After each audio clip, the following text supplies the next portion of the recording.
Mi nuera me gritó con los ojos desorbitados y el celular en la mano: «Lárgate o llamo a la policía, vieja estúpida». Así, sin temblarle la voz, con mis nietos a unos metros jugando con sus tabletas. Y yo no dije nada. Solo la miré a los ojos y sonreí. No por gusto, no por resignación. Sonreí porque, por fin, entendí que mi silencio de años había sido malinterpretado como debilidad.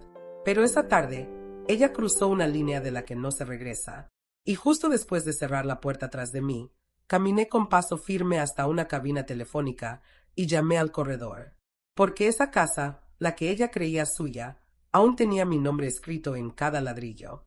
Y yo, Elvira Zamora de Ruiz, ya no iba a mendigar respeto.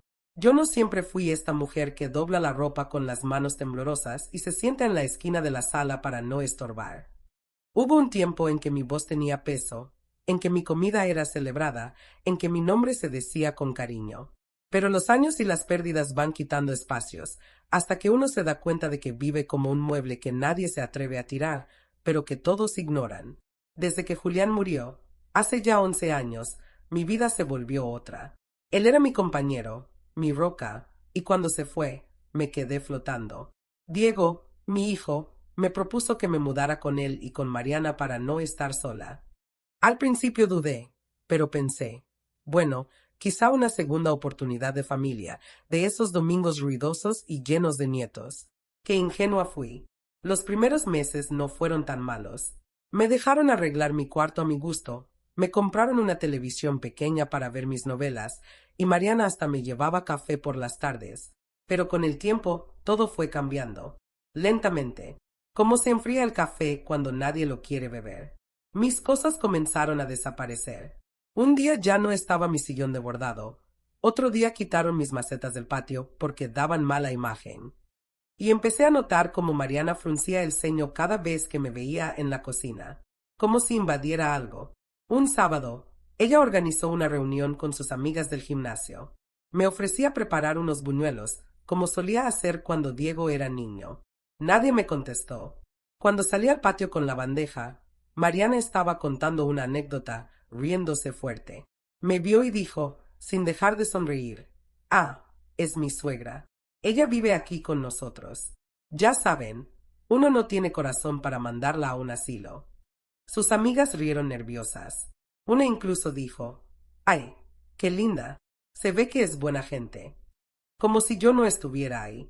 Como si fuera un adorno con canas. Me tragué las lágrimas y regresé a la cocina. Los días siguientes fueron más fríos. Diego, mi hijo, llegaba del trabajo, saludaba con un beso en la cabeza y se encerraba en su oficina. Los niños casi no me hablaban. Mariana comenzó a dejarme listas de lo que podía o no podía hacer. No cocinar cosas con olor fuerte, no usar la lavadora después de las 6, no ver televisión en volumen alto. Una noche, después de cenar, le escuché decirle a Diego que yo ya no aportaba nada, que solo ocupaba espacio. Y él no dijo nada. Ese silencio me dolió más que cualquier grito. Pero lo peor fue esa mañana. Estaba limpiando la cocina, como siempre, y se me resbaló una taza. Se hizo pedazos en el suelo. El sonido atrajo a Mariana como si hubiera explotado algo. Entró furiosa, con una energía que jamás había mostrado ni con sus propios hijos. Otra vez rompiendo cosas. ¿No ves que ya no puedes sola? Te lo advierto, Elvira. Si no sales de esta casa, llamo a la policía ya. Estás invadiendo, y ni siquiera es tu casa. Su voz retumbó como un trueno. Me miraba con un desprecio que me paralizó. Por un segundo, sentí que me iba a desmayar. Y entonces me vi a mí misma. Vi a la mujer que fui. A la que crió sola a un hijo mientras lavaba ropa ajena. A la que dormía 4 horas para llevar comida caliente a la mesa. A la que enterró al amor de su vida con dignidad y sin pedir nada. Y sentí una calma profunda. No dije ni una palabra. Solo la miré. Sonreí y subí las escaleras. En mi cuarto, abrí el cajón de mi buró.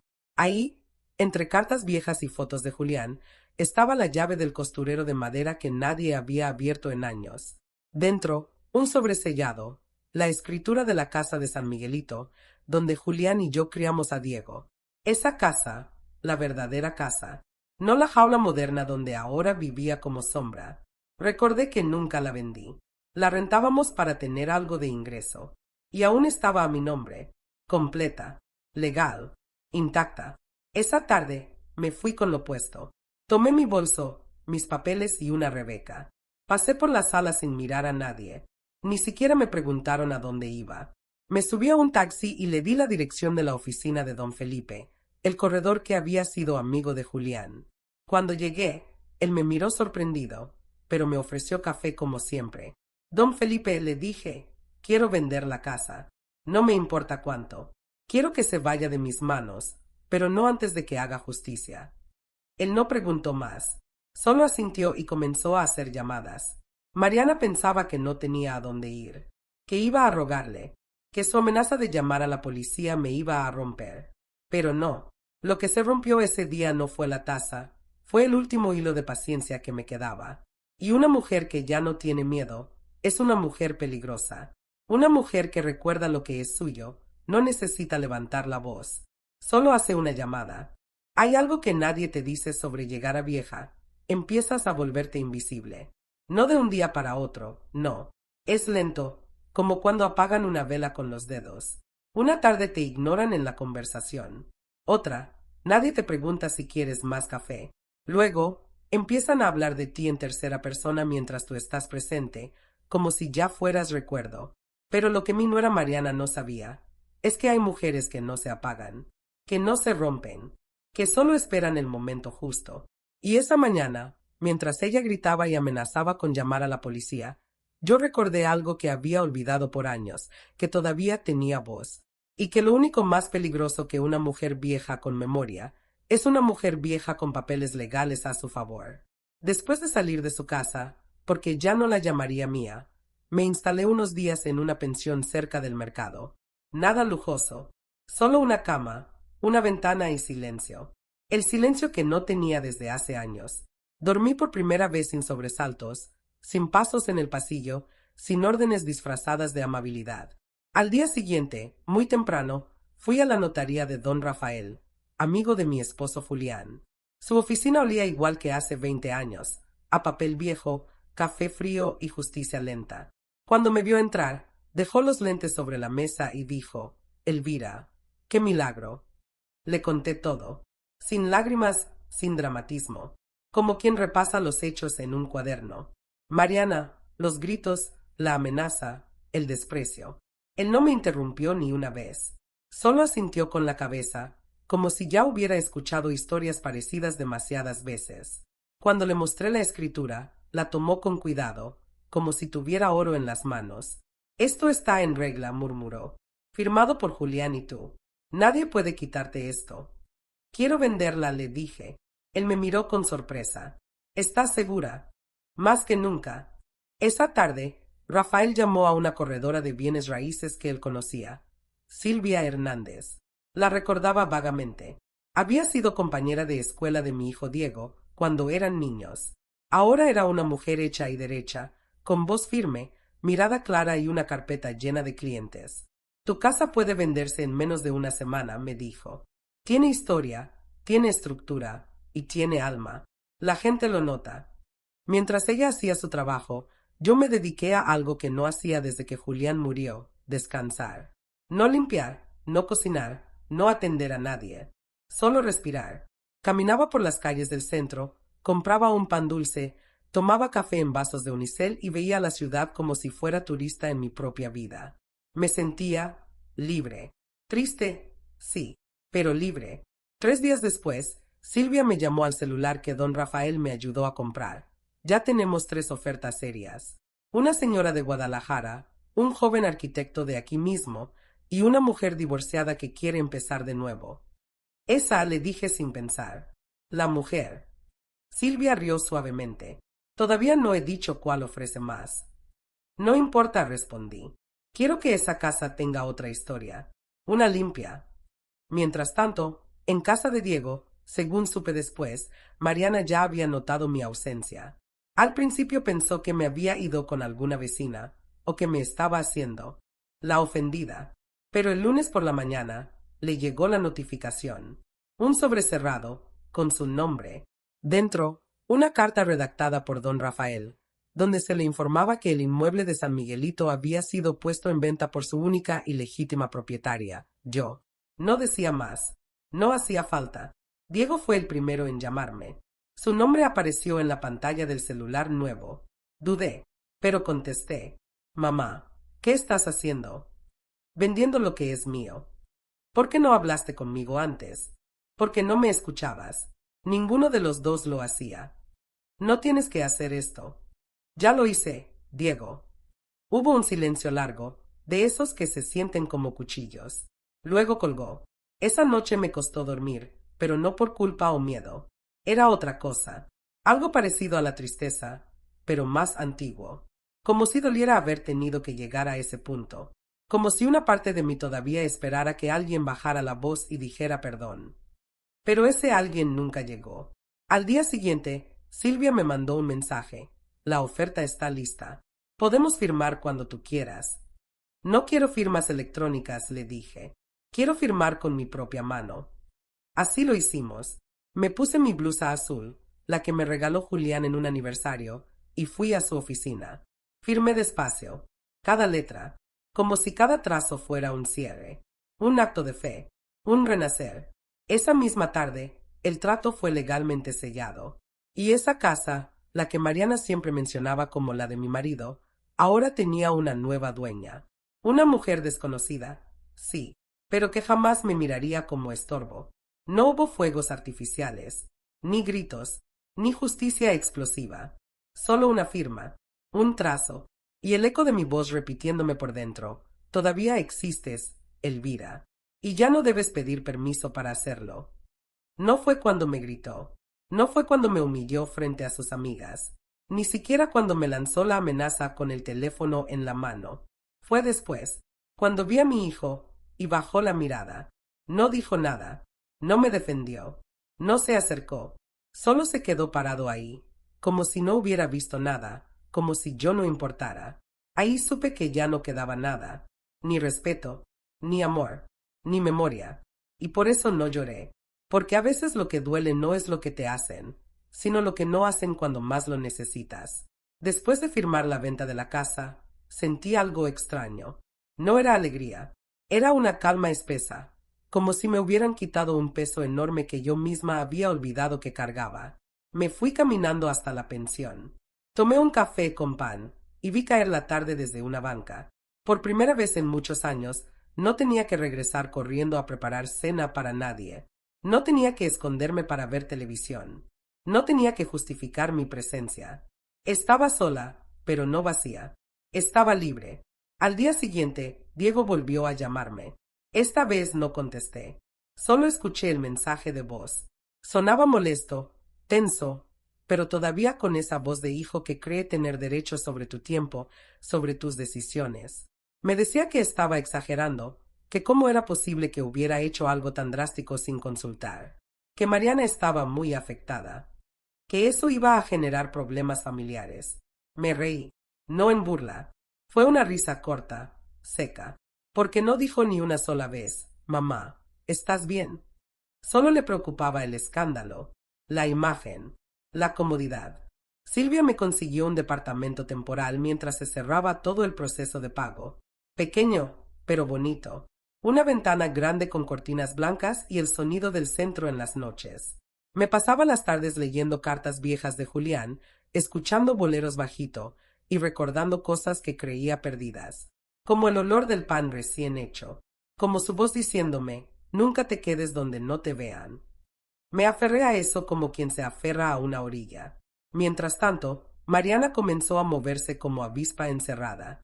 Llamó a Rafael, llamó a Silvia, incluso intentó contactar a la nueva compradora, una mujer llamada Lorena, que ni siquiera la atendió, porque todo estaba en regla. Cada documento, cada firma, cada centímetro de esa propiedad era mío, legal, intocable. Mariana no lo entendía, o no quería entenderlo. Pensaba que, como siempre, iba a callarme, que me iba a arrepentir, que iba a volver con la cabeza agachada a pedir un rincón. Una noche recibí un mensaje. Era de Diego. Solo decía, ¿de verdad vas a dejarnos así? Lo borré sin responder, porque no era yo la que había dejado a nadie. Ellos me fueron dejando poquito a poco, primero con silencios, luego con desprecios, después con órdenes, y finalmente con esa frase que todavía me arde: no es tu casa. Unos días después, Silvia me avisó que todo se había completado. La transferencia estaba hecha, el pago estaba en la cuenta, y la casa ya no era mía. Sentí un nudo en la garganta, no por pérdida, sino por lo que significaba. Era el cierre, el verdadero cierre. Esa casa fue donde crié a mi hijo, donde cociné cada noche con Julián, donde reí, lloré y soñé. Y aunque la había vendido, sabía que había recuperado algo más importante: mi dignidad. Salí esa tarde a caminar por las calles del centro. Me detuve frente a una florería. Compré un ramito de lavanda. Julián siempre decía que ese olor le calmaba el alma. Subí al departamento, lo puse en un florero y me senté frente a la ventana. Me sentí en paz. Por fin. Esa noche, Mariana me llamó por primera vez. No por Diego, no por los niños, no por obligación. Me llamó desde su número. Contesté. Su voz era otra, más baja, más cuidadosa.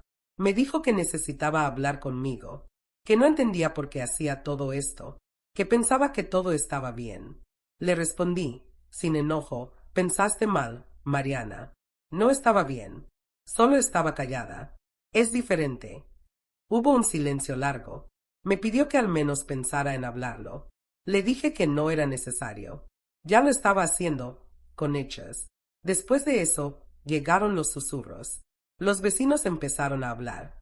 Que la señora Elvira se había ido, que vendió la casa, que ahora Mariana y Diego no sabían qué hacer, que nadie esperaba eso, que la vieja no era tan tonta como parecía.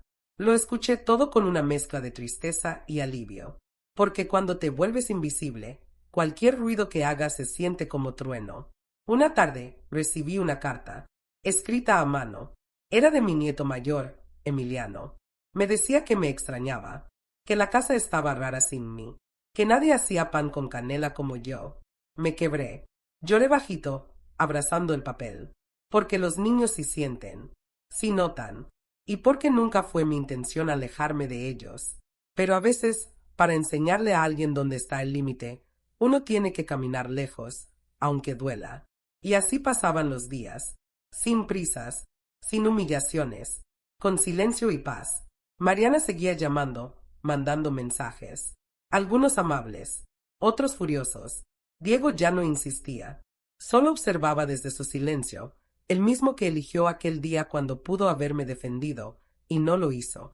Yo ya no esperaba disculpas, ni milagros, solo quería cerrar mi historia con la cabeza en alto, y poco a poco lo estaba logrando.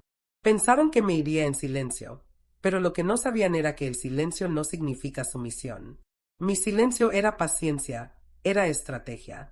Era el sonido del corazón de una mujer que ha visto cómo se le quiebran las manos por criar, cómo se le caen los dientes por aguantar, cómo se le llenan los ojos de agua, pero no para llorar, sino para ver más claro. Así que cuando Mariana me gritó que no tenía derecho a quedarme en la casa, yo no le respondí con gritos. Respondí con algo mucho más peligroso, con papeles firmados y una verdad que tenía décadas enterrada. La casa ya estaba vendida, el trato cerrado. La nueva dueña, Lorena, me llamó solo para agradecer. Me dijo que desde la primera visita sintió algo especial en esas paredes. Yo no le conté que cada pared tenía un eco mío. Cada grieta, cada mancha de humedad, era un recuerdo, pero ya no me pertenecían. Y eso estaba bien, porque lo que sí me pertenecía de nuevo era mi voz. Al día siguiente, pasé por una papelería vieja del centro. Compré un cuaderno de tapa dura, negro. Sentí la necesidad de escribir, no por nostalgia, sino para no olvidar. Empecé a anotar los momentos en que dejé pasar cosas. El primer comentario pasivo-agresivo. La primera vez que Mariana olvidó servirme en la mesa. La noche en que escuché a Diego decir que vivir con mamá era cansado. Cada detalle, no como venganza, sino como testimonio, como quien hace inventario de todo lo que regaló sin que se lo pidieran. Unos días después, Diego volvió a marcar. Esta vez lo noté distinto, la voz menos segura, más quebrada. Me dijo que Mariana había tenido una crisis nerviosa, que lloraba todo el día, que los niños preguntaban por mí, que todo se les había descontrolado. No supe si me hablaba como hijo o como hombre desesperado por poner orden. Le pregunté, ¿y tú, Diego, tú cómo estás? Se quedó callado. Luego dijo, no sé. Esa noche no dormí, no por culpa, sino por rabia contenida, porque ahora que ya no me tenían cerca, ahora que no había comida hecha ni ropa doblada ni consejos gratis, ahora sí me extrañaban, pero no por amor, sino por utilidad, como quien pierde una herramienta vieja que siempre resolvía todo. Me dolió, pero también me liberó. A la mañana siguiente, mientras revisaba una caja con cosas de Julián, encontré algo que no recordaba. Una libreta pequeña, escondida entre las fundas de una Biblia vieja. Era su letra, apuntes, frases sueltas, reflexiones. En una página decía, si algún día faltara yo, no dejes que te quiten lo que construimos. No te dejes borrar. Esta casa es tuya. Tú la levantaste más que yo. Me senté en el piso. Cerré los ojos. Lo escuché. Era como si él mismo me hubiera preparado para este momento. Volví a leer esa frase varias veces. La escribí en mi cuaderno negro. En la portada puse con tinta gruesa, aquí no se olvida nada. Y entendí que estaba lista para lo que viniera. El golpe no tardó. Esa misma tarde, Silvia me escribió para contarme algo extraño. Mariana había intentado comunicarse con la inmobiliaria, haciéndose pasar por mí. Quería cancelar la venta. Decía que yo estaba confundida, que no estaba en condiciones de tomar decisiones legales. Silvia le colgó, pero me lo dijo claramente. Elvira, ella va a intentar cualquier cosa. Y lo hizo. 2 días después, recibí una llamada del banco. Mariana había intentado mover fondos desde una cuenta conjunta que tuve con Diego hace años, cuando él estudiaba y yo pagaba su carrera. Una cuenta que creí cerrada. El banco me bloqueó la transacción y me pidió ir personalmente. Fui. Revisamos todo. Cancelamos lo poco que quedaba. Cerré la cuenta para siempre. Pero ahí entendí algo más profundo. No era solo desprecio lo que sentían. Era codicia. Me veían como un estorbo, sí, pero también como un cajero automático con canas. Al salir del banco, me senté en una banca. Vi pasar la vida frente a mí. Una madre arrastrando a su hijo, un joven con flores, una señora vendiendo mazapanes. Y pensé, ¿en qué momento me volví la carga? ¿Cuándo pasé de ser madre a ser estorbo? Lloré, pero no fue una tristeza mansa. Fue una rabia vieja, la que viene de años de aguantar en silencio, de justificar lo injustificable, de pensar que es mi hijo, no me haría daño. Lloré sabiendo que cada lágrima era una forma de limpiar todo eso. Esa noche no encendí la televisión. Me quedé sentada en la cama, con el cuaderno negro abierto, escribiendo una frase que me salió del alma.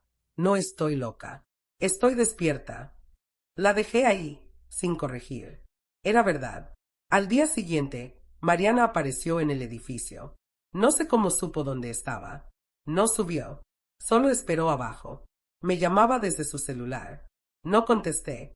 La vi por la ventana, parada, con su bolso caro colgando del hombro y una mirada que ya no era arrogante. Era miedo, porque había perdido el control, porque había subestimado a la mujer que la crió con manos firmes y espalda encorvada por tanto cargar a otros. No bajé. No tenía nada que decirle. Esa conversación ya se había tenido, con hechos, con firmas, con ausencia. Y así fue como, por primera vez en mucho tiempo, no fui la que esperaba sentada a que alguien pidiera perdón. Fui la que cerró la puerta por dentro y se sirvió un café para ella sola. Caliente, amargo, real. Hay un tipo de traición que no se grita, que no se rompe en un solo momento. Es la que se construye con silencios, con miradas evitadas, con decisiones que otros toman por ti mientras tú lavas los platos. Es la que te va tragando viva en tu propia casa, hasta que un día te despiertas y ya no reconoces ni a tu hijo, ni a ti misma. Por eso, cuando vi a Mariana desde la ventana, parada con su bolso colgando como si todavía pudiera ordenar algo, no sentí rabia. Sentí lástima, porque ella seguía creyendo que yo era la misma que callaba. Pero ya no. Ahora era yo quien la miraba desde arriba. No por soberbia, por memoria. Después de ese día, Mariana no volvió a aparecer. O por lo menos, no frente a mí. pero sabía que algo estaba tramando. El silencio de Diego también me decía mucho. No había más mensajes, ni llamadas, ni excusas disfrazadas de preocupación. Nada. Y eso dolía, porque cuando una madre decide alejarse, lo hace con todo el cuerpo, pero con el corazón hecho pedazos. Pasé esa semana entera escribiendo en mi cuaderno negro, cosas que recordaba, detalles que me habían parecido pequeños en su momento, pero que, ahora que los veía juntos, dibujaban un patrón. Como la vez que Mariana me pidió discretamente que no usara mis cobijas floridas porque arruinaban la armonía del hogar. O cuando tiró mi viejo radio porque ya no servía, aunque todavía funcionaba. Pequeñas muertes, pequeños borrados. Pero hubo algo que no pude escribir ahí. Algo que encontré por accidente esa misma semana. Estaba revisando una bolsa vieja con papeles, boletos antiguos, cartas de Julián, y entre todo eso, una hoja doblada en 4. Era una nota, un papel arrugado, con letra de Diego. Era un borrador, probablemente olvidado. Decía: mamá ya está grande, no trabaja, no aporta, no puede decidir sobre la casa. Habría que ver si legalmente se puede hacer algo. Sentí que el piso se me abría, no por las palabras, sino porque las había escrito él, mi hijo, a quien defendí frente a mi propia familia cuando me decían que era flojo, a quien le pagué los estudios vendiendo joyas y cosiendo hasta la madrugada, a quien le preparaba desayunos aún cuando mi espalda ya no aguantaba más. Lo leí muchas veces. Al principio creí que era mentira. Luego pensé que tal vez era viejo, que no lo pensaba en serio, que solo estaba desahogándose. Pero no, era reciente. Estaba entre papeles actuales, junto a recibos de luz, anotaciones bancarias y una copia de mi INE. Eso me heló, porque entonces entendí que no fue solo Mariana. No fue solo su desprecio, su arrogancia, sus reglas. No, Diego sabía. Diego permitió. Diego avaló. Me miraba a la cara y me decía: mamá, no hagas caso. Mientras por la espalda firmaba cosas, consultaba abogados, escribía frases como esa.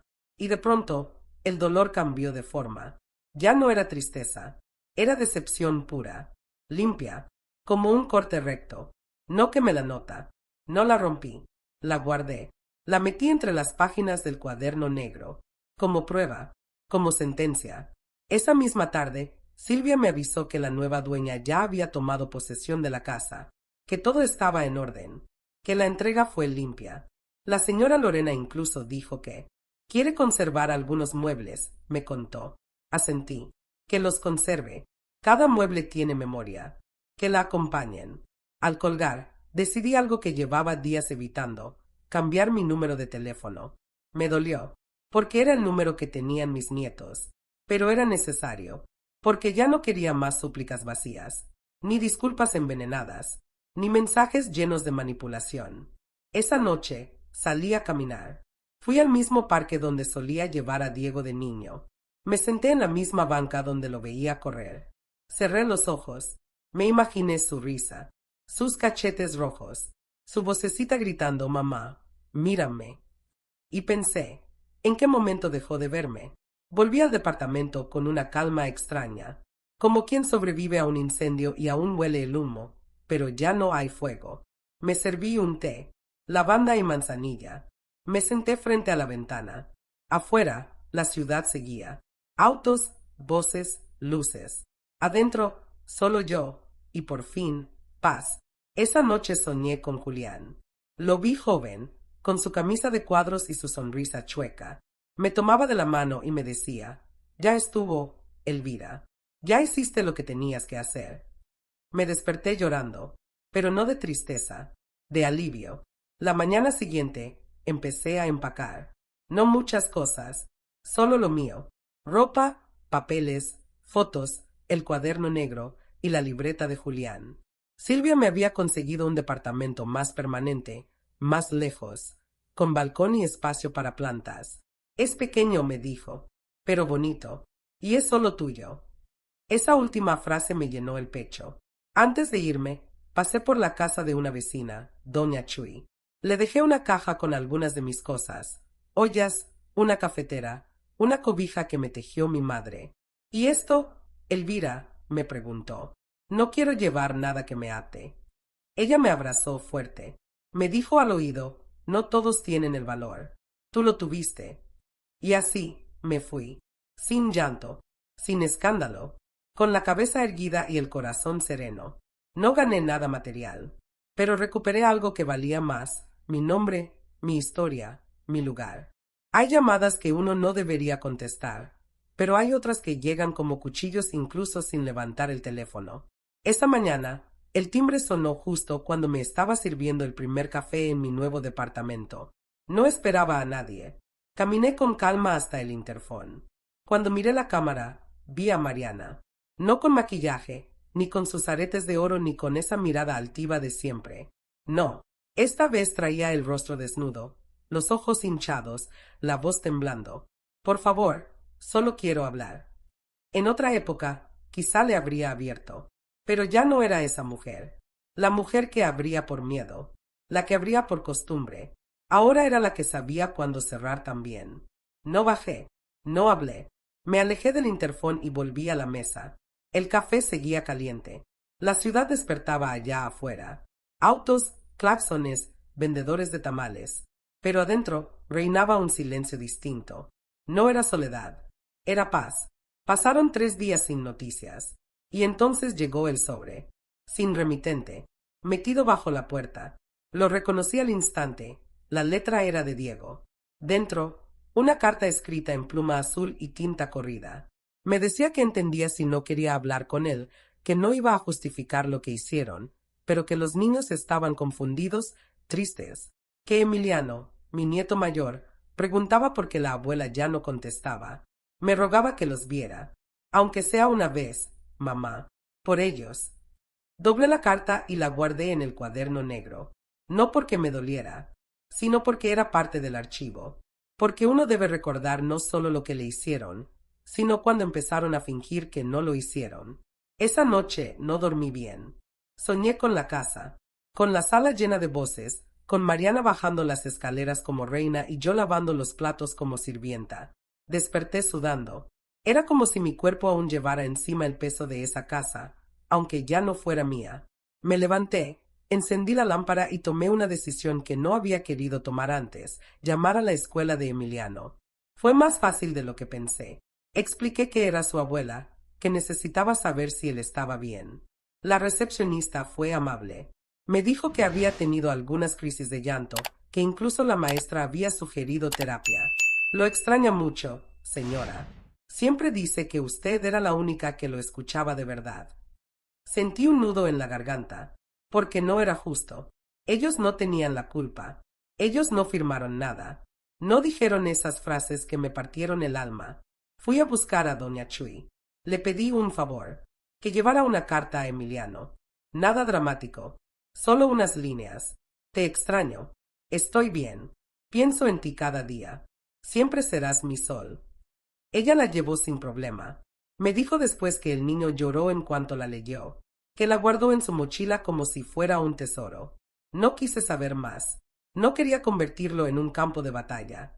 Pero Mariana sí, porque apenas una semana después me llegó una notificación legal. Sí, legal. Un intento de citatorio donde alegaba que yo había manipulado emocionalmente a su hijo, que estaba interfiriendo en la estabilidad del menor, que yo era una presencia negativa. Me reí en voz baja, pero luego me enojé. Fui directo con don Rafael. Le llevé la carta, la notificación, todo. Él la leyó con calma, sin decir mucho. Cuando terminó, levantó la vista y me dijo: van a intentar destruirte donde más te duele, en los niños. Asentí. Sabía que era verdad, y dolía, pero también sabía que no estaba sola. Ese mismo día, redactamos una respuesta formal, serena, firme, sin entrar en provocaciones, que yo no tenía contacto físico con los menores, que lo único que había enviado era una carta con palabras de afecto, que no había violado ninguna ley. Rafael me miró y dijo: la ley está de tu lado, pero prepárate, Elvira, porque ellos no están peleando con justicia, están peleando con rencor. Al salir de la oficina, caminé hasta la iglesia del barrio.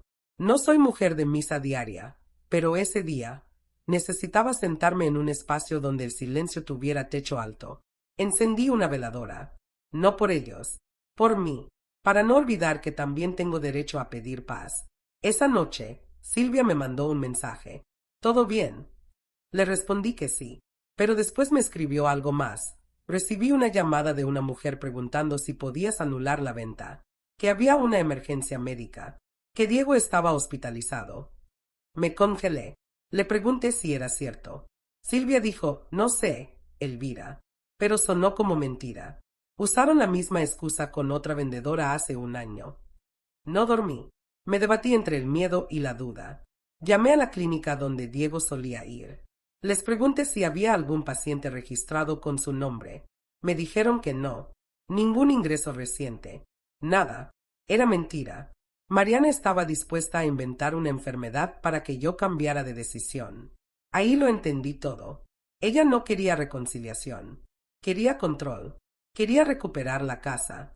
O lo que creía que aún podía controlar de mí. Me serví un café fuerte. Tomé el cuaderno negro. Y anoté en letras grandes, rojas, ya no más. Porque no basta con alejarse. También hay que cerrar puertas. Con cerrojo. Con firmeza. Con verdad. Uno creería que lo peor ya pasó cuando se firma la venta, cuando se cambia de número, cuando se cierra la puerta por dentro. Pero no. Lo peor viene después. Cuando los que te lastimaron se visten de víctimas. Cuando los que te ignoraron durante años te acusan de abandono. Cuando los que te quisieron callada ahora te llaman cruel por guardar silencio. Esa fue la parte más difícil. No cuando Mariana me gritó. No cuando Diego bajó la mirada. Lo más duro fue cuando intentaron reescribir la historia y borrarme de ella como si nunca hubiera estado ahí. Esa semana comenzó tranquila. El sol entraba por el balcón nuevo y hasta las plantas parecían respirar distinto. Mi rutina era sencilla: café, caminar un poco, leer, escribir. Pero entonces tocaron la puerta. No el interfón. La puerta. Me sobresalté. Me acerqué sin hacer ruido y miré por la mirilla. Era Diego. No lo veía desde que me fui. Estaba más delgado, con los ojos hundidos, el rostro serio. No traía flores, ni bolsas, ni niños. Solo él. Me quedé ahí un momento, dudando. No porque le tuviera miedo, sino porque no sabía si tenía fuerzas para escucharlo. Finalmente abrí. No completamente, solo lo suficiente para que él entendiera que estaba en terreno ajeno. Mamá, dijo con voz baja, solo quiero hablar. Asentí sin decir palabra. Lo dejé pasar. Se sentó en la orilla del sofá, incómodo, como si nunca hubiera estado en mi sala, como si no supiera cómo empezar. No vengo a pelear, dijo. Tampoco a pedirte que regreses. Menos mal, respondí. Quería entender. ¿Por qué ahora? ¿Por qué tan de golpe? Me reí bajito. No por burla, por ironía. ¿De golpe? Diego, esto lleva años. Solo que tú no lo viste, o no quisiste verlo.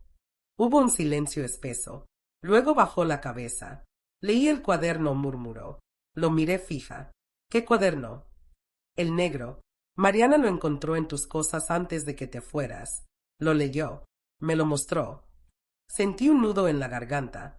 No porque me lo hubieran quitado, sino porque lo habían leído sin derecho. Era mío. Mi voz escrita. Mi desahogo. ¿Y qué pensaste?, pregunté. Diego no respondió de inmediato. Luego dijo, que eres más fuerte de lo que pensé, que me fallé a mí mismo, que te fallé. Lo vi levantar los ojos. Por primera vez, vi a mi hijo, no al adulto cómodo que se había acostumbrado a tenerme al servicio.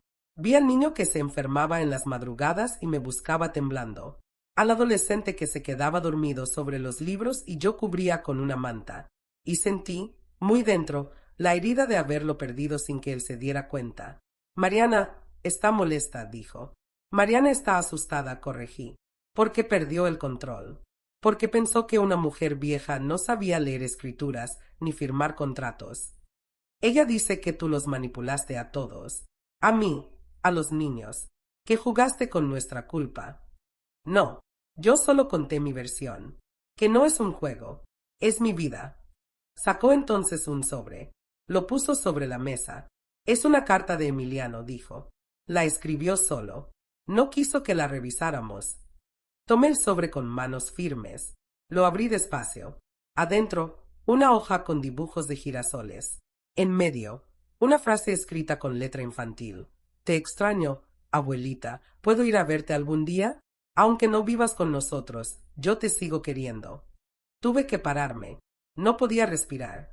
Fui hasta la ventana. El cielo estaba nublado, pero sentí una luz cálida en el pecho. No respondí. Solo me senté de nuevo, con la carta sobre el regazo. Diego me miró en silencio. Luego dijo: no quiero que Emiliano te pierda también. Entonces no repitas lo que hiciste conmigo. No sé cómo arreglar esto. Tal vez no se arregla. Solo se acepta. Me pidió un abrazo antes de irse. Dudé, pero me levanté. Nos abrazamos como dos personas que se recuerdan, pero ya no se reconocen del todo. Le dije al oído: no vuelvas a dejar que nadie decida por ti lo que es familia. Cuando se fue, me quedé sola con la carta. La pegué en la pared, junto a la ventana. No como trofeo, como faro. Esa noche dormí distinto, más liviana, como si algo se hubiera movido. No era perdón, no todavía, pero era una grieta en el muro, una grieta por donde pasaba un poco de amor, el que todavía quedaba. Porque aunque uno se aleje por salud, por dignidad o por memoria, el corazón de madre no deja de mirar hacia atrás. Dicen que cuando una madre se aleja, lo hace para protegerse, pero también para proteger a los demás de lo que podría llegar a decir. Porque hay verdades que no se deben decir con rabia, sino con la calma que destruye más que el grito. Esa mañana, después de la visita de Diego y la carta de Emiliano, me senté frente a mi ventana y me di cuenta de que mi ausencia ya no era un castigo. Era una declaración. Porque a veces lo más amoroso que uno puede hacer es mantenerse lejos. Pasaron 3 días después de su visita. No supe nada más, ni llamadas, ni cartas, ni flores, pero algo dentro de mí ya se había reacomodado. Empecé a salir más, a caminar por la ciudad con menos peso en los hombros. Me volví cliente fija de una panadería de la esquina. La señora que atendía, Carmen, me preguntó un día si vivía sola. Le dije que sí, pero que no estaba sola. Me miró raro. Luego entendió. Porque hay mujeres que entienden sin palabras lo que cuesta tener paz. Una tarde, volviendo del mercado, lo vi, a Emiliano, sentado en una banca del parque frente a mi edificio, con su mochila colgando y una paleta en la mano. No venía solo. Estaba con una muchacha joven, probablemente una trabajadora social o niñera. Me detuve. Él me vio. Sus ojos se encendieron como si hubiera visto una estrella. Se levantó, corrió hacia mí y me abrazó sin permiso, sin aviso, sin duda. La joven se acercó rápido. Me dijo con nervios que Diego le había dado permiso de llevarlo, que solo era un ratito, que no sabían si usted iba a estar. Me dio igual. Lo único que me importaba en ese momento era sentir los brazos de mi nieto rodeando mi cintura. Abuelita, hueles igual que antes. Esa frase me quebró. Me agaché, lo tomé del rostro y le dije: y tú sigues siendo mi pedacito de sol. Nos sentamos los tres en la banca. Emiliano me contó de la escuela, de su nuevo dibujo de volcanes, de que Mariana estaba más callada que antes. No le pregunté por ella. No quise meterle ese ruido. Solo lo escuché, con la paciencia que da el amor que no se gasta. Antes de irse, me dio una carta. Esta es de mi hermana, Valeria. Todavía no sabe escribir bien, pero te dibujó un corazón. La guardé como si fuera oro. Le prometí que algún día la iba a ver también, pero no pronto. ¿Por qué?, preguntó. Porque a veces, para que nos valoren, hay que hacerles falta un rato. Cuando se fueron, volví al departamento y me senté en silencio. Lloré bajito, no por tristeza, era una mezcla rara, como si el corazón se partiera y se armara al mismo tiempo, porque ese abrazo me reconstruyó algo que no sabía que estaba roto. No me devolvió el pasado, pero me dio sentido. La noche cayó temprano. Me serví un té y encendí la lámpara del rincón. Saqué las cartas, los dibujos y el cuaderno negro. Empecé a escribir algo diferente. Ya no solo recuerdos. Esta vez, un plan. Algo que no pensé que haría tan pronto. Mi testamento. No tenía muchas cosas. Solo lo justo. Pero quería dejarlo claro. Que todo lo que había logrado en esos últimos meses no iba a quedar en manos equivocadas otra vez. Que nadie pudiera tocar mi historia sin mi permiso. Fui con don Rafael al día siguiente. Le pedí que redactara un documento simple, que el dinero de la venta de la casa fuera puesto en un fideicomiso para Emiliano y Valeria, que nadie más pudiera tocarlo, ni Diego, ni Mariana, solo ellos, a su mayoría de edad. Don Rafael me miró, como siempre, con ese respeto que se gana con cicatrices. ¿Estás segura, Elvira? Más que nunca. ¿Y Diego? No lo necesita. Tiene a Mariana. Tiene su vida. Yo solo tengo a mis nietos. Y eso es suficiente. Firmamos. Sellamos. Archivamos. Me sentí libre otra vez. Pero no era la misma libertad del inicio. Esta tenía raíces. Esta tenía dirección. Esa misma noche recibí un mensaje. Era de un número desconocido. Solo decía, ya nos enteramos. Sabía que era Mariana. Corto, frío, lleno de veneno. No contesté, pero entendí que la guerra que ella había iniciado no había terminado. Y ahora no solo quería lo que tuve, quería lo que iba a dejar. Silvia me llamó también. Me dijo que alguien había preguntado por mí en su oficina. Una mujer, rubia, seria, que no dejó nombre, pero que hizo preguntas raras, que si yo tenía otros bienes, que si vivía sola, que si la venta había sido legal. Silvia le contestó con firmeza. No dio nada, pero me advirtió, te buscan, Elvira, no por ti, por lo que ya no pueden controlar. Esa noche dormí con la puerta doblemente cerrada, no por miedo físico, sino por respeto propio, porque entendí algo que debí saber hace mucho, que a veces lo más difícil no es proteger lo que uno tiene, sino proteger lo que uno es. Pensé que ya había cerrado todas las puertas. Pensé que con la venta de la casa, con el cambio de número, con el testamento sellado, había logrado construir un muro suficiente. Pero me equivoqué, porque hay personas que no aceptan que perdiste el miedo, que ya no les debes explicaciones, que la mujer que solía obedecer ya no existe. Y esa noche, cuando escuché 3 golpes secos en mi puerta, supe que había llegado. No el perdón, no la paz, sino Mariana. No abrió con gritos. No traía a Diego, ni a los niños. Venía sola, como las serpientes que se arrastran sin hacer ruido. Me asomé por la mirilla. Dudé. Una parte de mí quiso dejarla ahí. Otra necesitaba escuchar qué venía a decir. Abrí. Apenas una rendija. Podemos hablar, dijo, con esa voz fingidamente tranquila que usan los que están acostumbrados a manipular. 5 minutos, respondí. Entró sin preguntar más. Miró el departamento como si lo evaluara.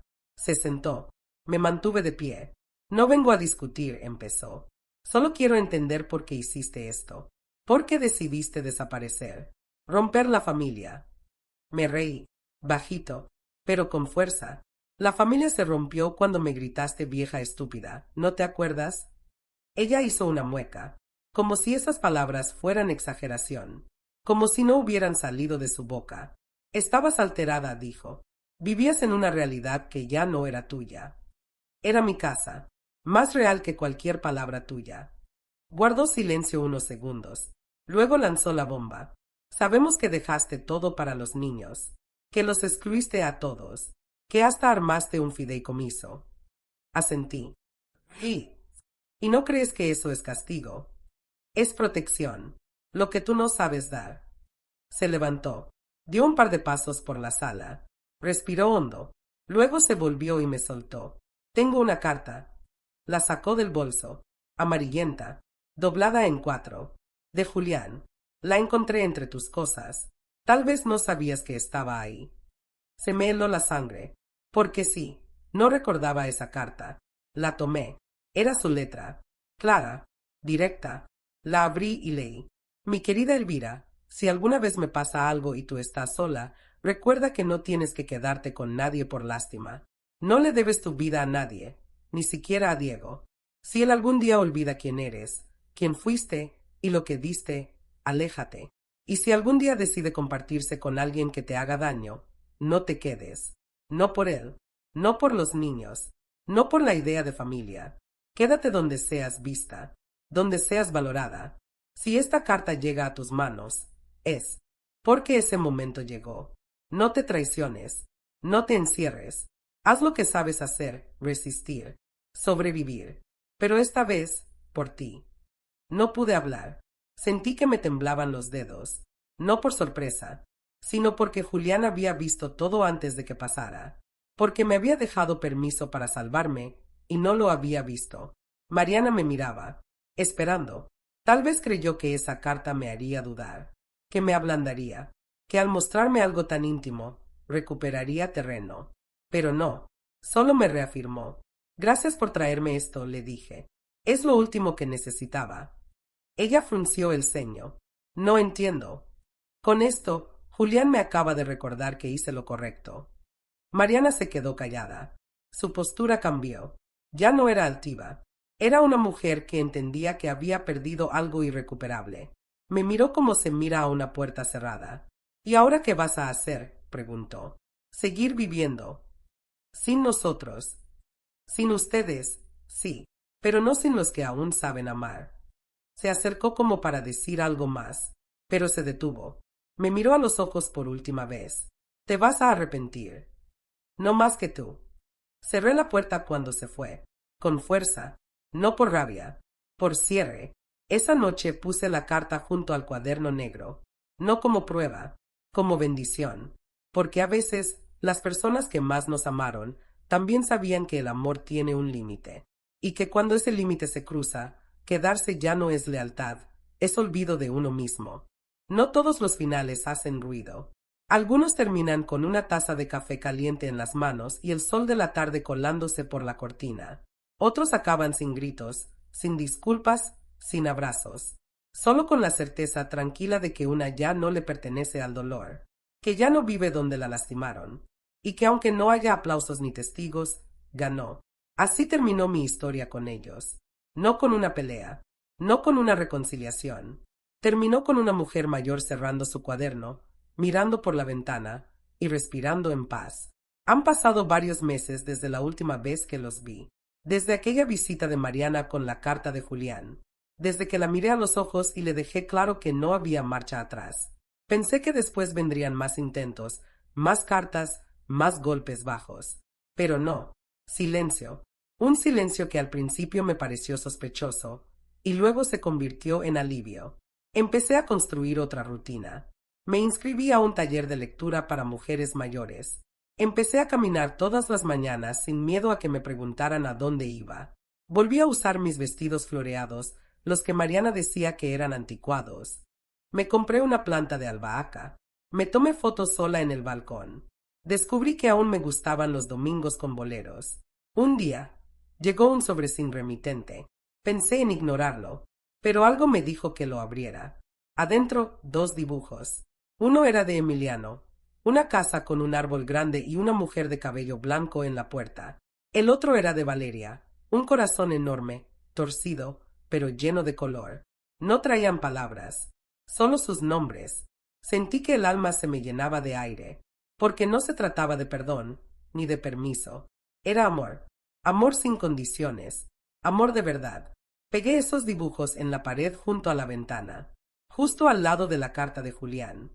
Era mi altar, no de religión, de memoria, de dignidad. Una tarde recibí una llamada, número desconocido. Dudé, pero contesté. Abuelita. Era Valeria, su vocecita temblorosa. Papá me dejó llamarte. Solo un ratito. Le dije que me alegraba oírla, que la pensaba mucho. Me dijo que tenía una bici nueva, que aprendió a hacer arroz con leche, que Emiliano ahora escribía cuentos. Yo escuchaba en silencio, con el corazón estrujado. Al final, antes de colgar, me dijo algo que aún repito como mantra. Cuando sea grande, quiero ser como tú, valiente. Colgué, me senté, lloré sin ruido, porque si algo vale la pena en esta vida, es que alguien te vea, completa. Esa noche abrí el cuaderno negro por última vez. Lo hojeé lentamente, línea por línea, lágrima por lágrima. Era un mapa de mi resistencia, un diario de todo lo que callé y lo que al fin pude decir. Escribí una última frase, solo una. No me fui, me encontré. Cerré el cuaderno. Lo guardé en la caja de madera donde estaban también las cartas de Julián, los dibujos de mis nietos y una foto mía, sonriendo con los ojos brillantes. A la mañana siguiente, abrí las ventanas de par en par. Entró una brisa tibia. El olor a pan recién hecho del edificio de al lado. Sonaba una canción vieja en la radio. Me serví café. Me senté en mi sillón. Cerré los ojos. Escuché el mundo sin miedo. Y entendí que la justicia no siempre viene de un tribunal. A veces, la justicia es poder volver a vivir sin pedir perdón por existir.